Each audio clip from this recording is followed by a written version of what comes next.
Allez, on vous parle de ce retable restauré, un retable qui a traversé les siècles. Il avait plus que besoin d'un petit nettoyage de printemps. À Beugny, dans l'Avesnois, Hélène Tonnelier et Bertrand Théry. Dans quelques semaines, ce retable aura fini de retrouver ses couleurs du XVIIIe siècle. La particularité de ce marbre, c'est qu'il y a des fossiles avec des reflets rouges qui sont en fait des restes de coraux.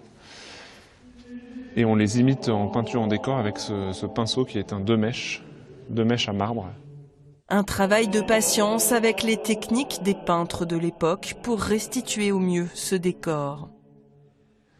Ici, on a découvert donc, cette couleur bleu-gris que l'on va restituer. On ne le restaure pas, mais on le restitue. C'est-à-dire qu'on s'attache à retrouver la même couleur qui est ensuite patinée pour donner un effet ancien. C'est une pièce majeure, je pense, pour la région, des retables peints en faux marbre. Il y en a peu. Et de cette qualité, de cette taille, c'est quand même quelque chose d'assez exceptionnel. Une restauration qui aurait pu ne jamais avoir lieu si l'association Saint-Martin n'avait pas commencé à décaper ce retable peint en blanc et découvert d'anciennes couches de peinture. En faisant les fouilles, on a trouvé 5 strates différentes de peinture. Donc c'est évident qu'il y avait du travail, puis il fallait retrouver ce qu'il y a de plus beau. C'est donc le décor 18e qui est choisi, mais le retable est bien plus ancien.